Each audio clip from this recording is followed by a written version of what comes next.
The phone buzzed against my nightstand at 11:52 p.m. I almost let it ring out. Then I saw the name, Claire, my daughter. Dad? Her voice was already breaking before I said a word. I sat up fast enough that my back complained about it. Claire, what's wrong? Nothing. Just breathing. Then, quieter. Why is everyone sending me a video of you? I looked across the room at the muted television, at my own reflection ghosting faintly in the dark screen. What video? Dad. A pause. And in that pause, I could hear her trying not to cry. Why didn't you tell me you were the one who pulled those people out of the water? And right then, before she said anything else, I already understood. Because 11 hours earlier, my daughter had told me I wasn't welcome at her husband's family Thanksgiving. That wasn't even the cruelest thing anyone had ever said to me. Not close. The cruelest things rarely come with shouting. They come quiet, almost polite, and they sit in your chest for years afterward like a splinter you stop noticing until it catches on something. 4 days before that phone call, I was sitting at my kitchen table in Spokane, Washington, doing what most men my age do on a slow afternoon, paying bills I didn't need to think about and pretending I wasn't lonely. My wife Diane passed 6 years ago.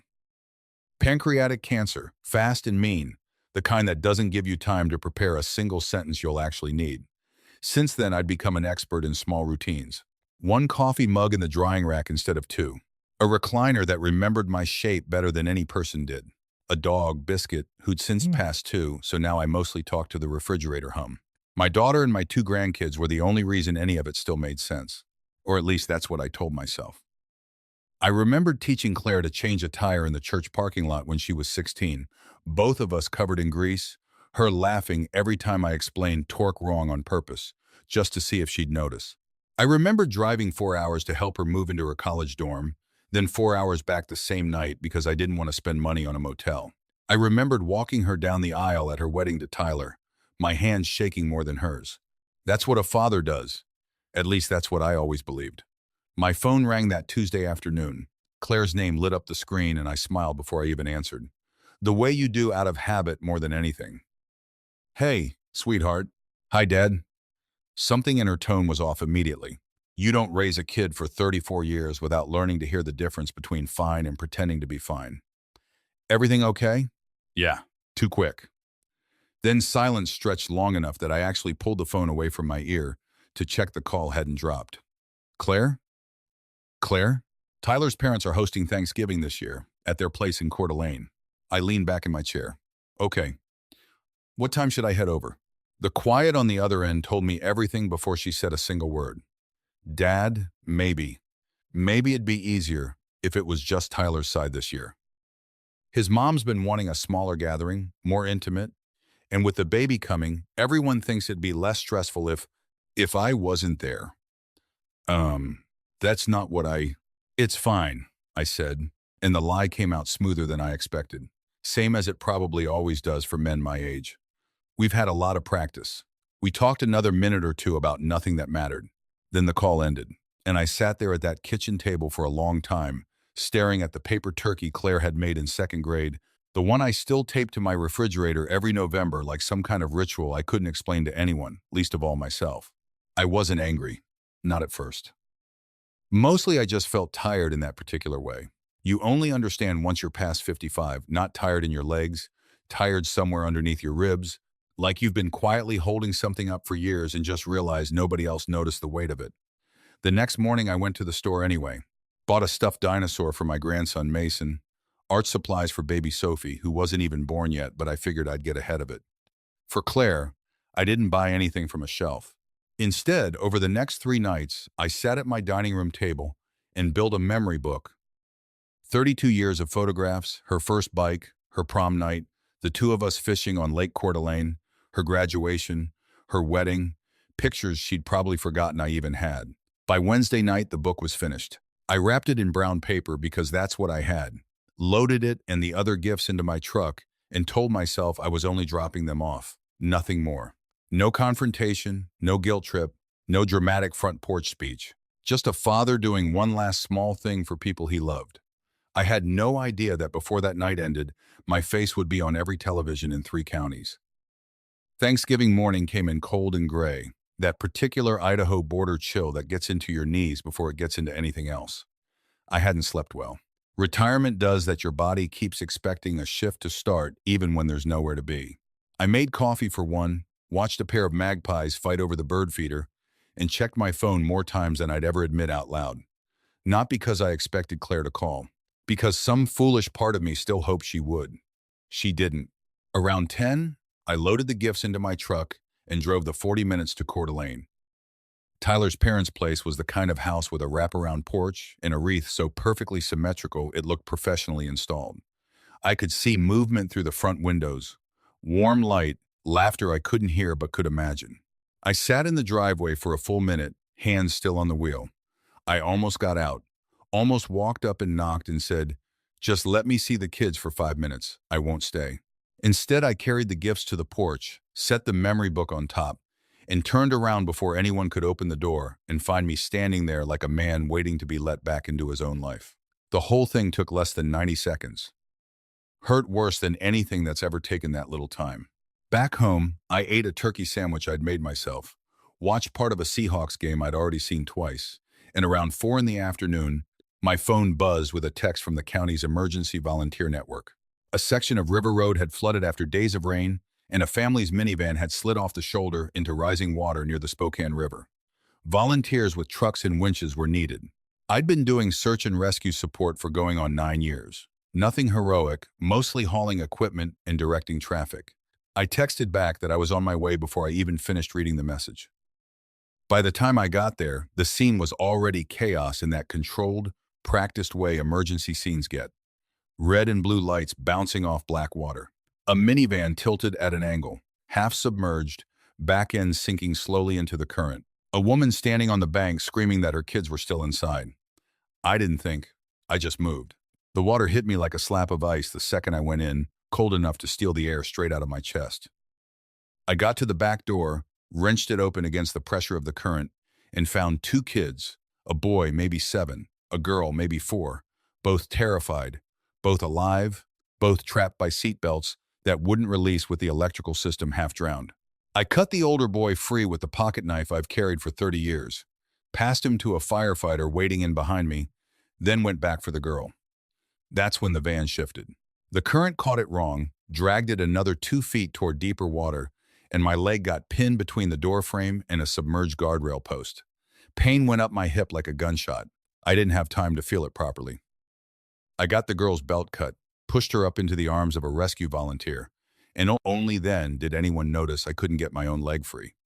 It took 4 men and a pry bar to get me out. By the time they did, my hip was already swelling.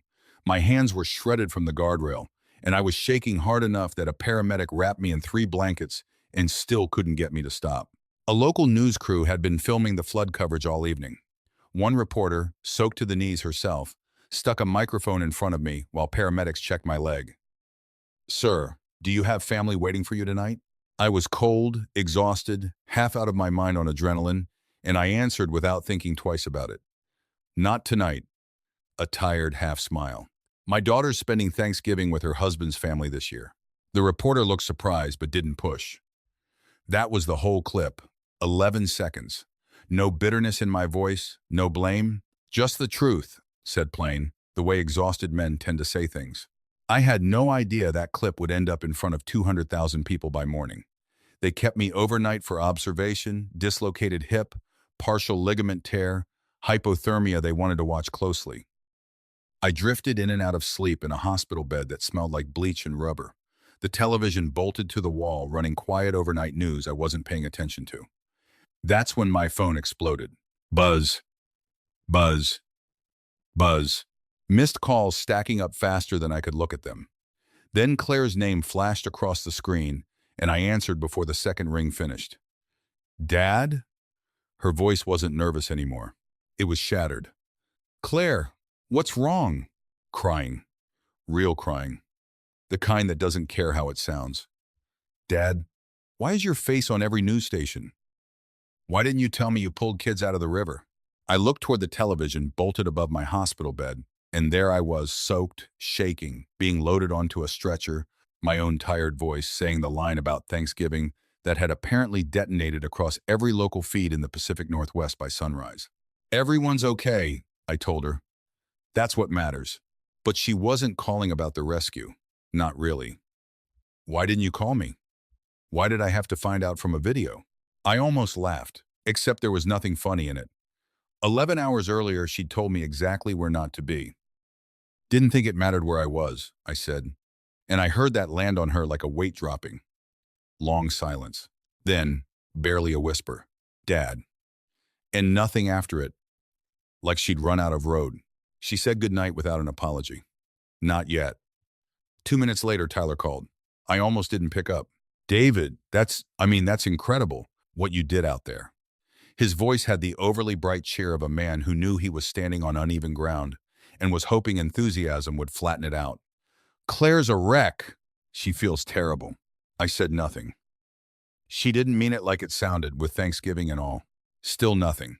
Because whether she'd meant it or not had stopped being the point somewhere around the time I was standing chest-deep in the Spokane River with nobody's blessing to be anywhere at all.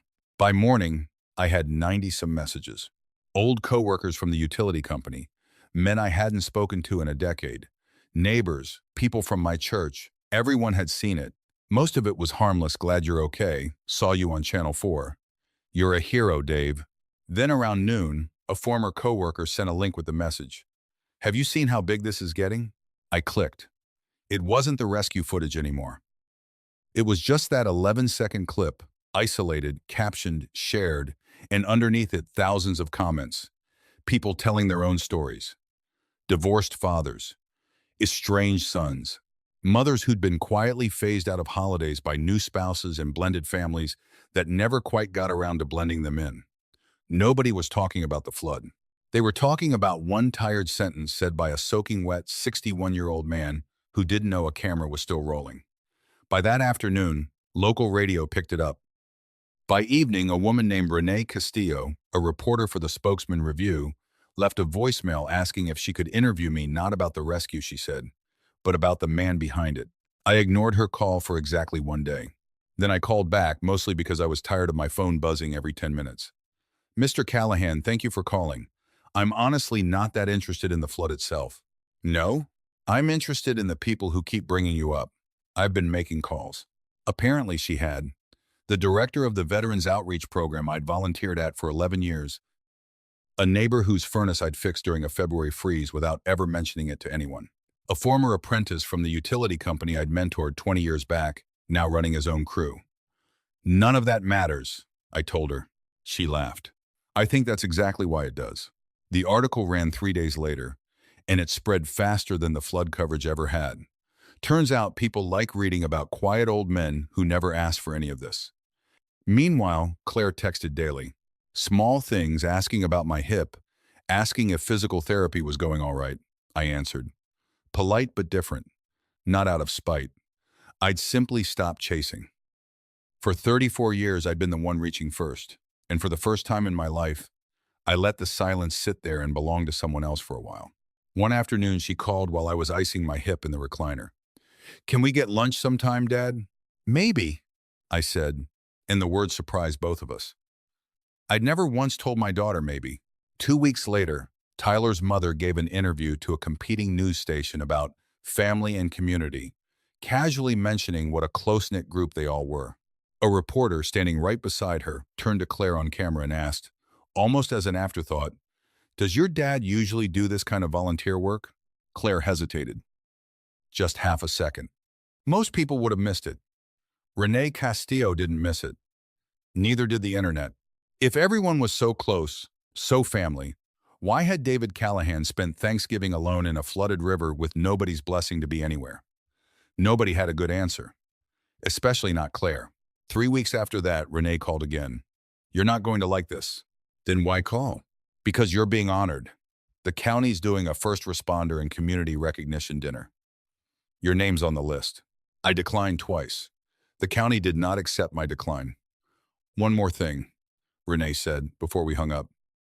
Tyler's father's construction company is sponsoring one of the tables. I sat with that a long moment. Claire will be there. Probably. You ready for that? I wasn't sure. But something in me had started to understand that every conversation you avoid eventually collects interest, and sooner or later, somebody comes to collect. The dinner was held at a banquet hall downtown, string lights and folding chairs dressed up to look formal. I nearly didn't go. Twice. The invitation sitting on my counter for 2 weeks like an unpaid bill. But I ran out of excuses eventually. Same as always. I spotted them near a sponsor table before they spotted me. Claire, Tyler, Tyler's parents, and little Mason in a clip-on tie that made my chest ache in a way I didn't expect. Claire saw me first. Her face did something complicated, hope and guilt and nerves all landing at once. I gave her a small wave. She waved back before the crowd shifted and swallowed the view. They called my name partway through the evening. Pictures flashed on a screen behind the podium, me at the outreach center, me mentoring apprentices, me soaked and shaking beside that minivan. The applause felt like it belonged to somebody else. The host asked me easy questions first. How long had I volunteered? What motivated me? Then he asked the one that mattered. David, looking back on that night, what was the hardest part? I hadn't planned an answer. But the truth came out anyway, plain and quiet. Pulling those kids out of that river wasn't the hardest part. The firefighters got there fast, everybody did their job, and it ended the way you pray it'll end. I paused. The hardest part was realizing my daughter thought her husband's family deserved my seat at the table more than I did.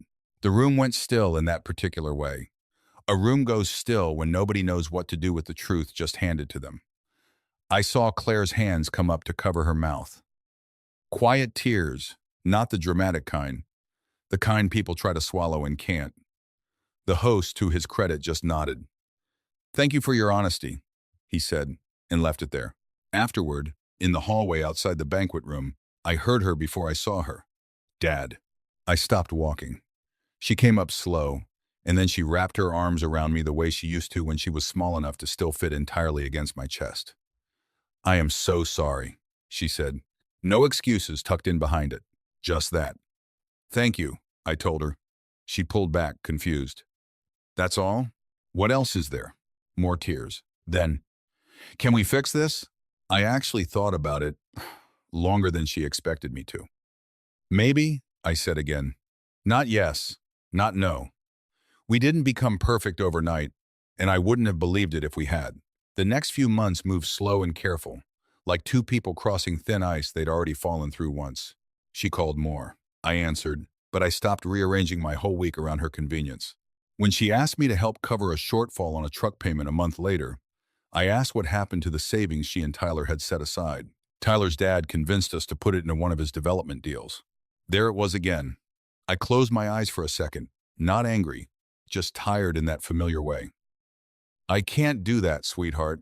Is this because of Thanksgiving? No, I said. It's because I'm 61 years old, and I'm done solving problems I didn't create. She was quiet a long moment. Then, okay, not resentful, just honest. I met with an estate attorney that winter, a steady woman named Patricia, who asked me plainly whether the changes I wanted made were coming from anger. Clarity, I told her, and she seemed satisfied with that. I didn't cut Claire out. That was never in me. But I restructured things part to her, part to Mason and the baby and a trust for their education, and part to the outreach center that had quietly given me somewhere to put all the love I used to only know how to spend on my own family. By spring, Claire and I were having dinner once a month, just the two of us. No Tyler, no in-laws, no performance. She admitted something over meatloaf at a diner one evening that she'd spent so long trying not to disappoint Tyler's mother that she'd forgotten she was disappointing me instead. That sounds about right, I said, and didn't soften it, because the truth spoken kindly is still allowed to be the truth. In late summer, the state notified me I'd been selected for a regional volunteer recognition award in Boise. One guest allowed. Claire asked, careful and hopeful, who I planned to bring. I thought of Walt Rutherford, 79 years old, one of the men I'd been walking through outreach intake for going on a year, a widower who still showed up every single week, not because he needed help anymore, but because he'd started needing purpose instead. I'm taking Walt, I told her, a pause. Then, quiet but sincere, that's good, Dad. He should be there. That was the moment I understood we might actually be all right someday, not because she'd gotten what she wanted, but because for the first time, she'd accepted what she didn't. I still love my daughter. That never stopped and never will. But I don't confuse being needed with being valued anymore. And I no longer save a seat at any table for people who only remember I exist once the cameras are already rolling. If anyone out there has ever been quietly pushed aside by the very people you gave your whole life to, I want you to hear this from a stranger who's lived it. You still matter, even on the nights nobody thinks to save you a plate. And if any part of this sounded like your own story, tell it in the comments. Somebody else out there needs to know they're not the only one still standing at the porch, gifts in hand, waiting to be let back in. You don't have to earn a seat that's truly yours, and you don't have to beg love out of people who forget you the moment the room goes quiet. Keep giving, keep showing up, keep loving loudly even when no one claps for it, because the right people will eventually see you clearly, and even if they don't, your kindness was never wasted. It was always worth something, especially to you. A small note for you: this story was written and fictionalized by AI for entertainment purposes, while hoping to leave you with a warm and positive life lesson.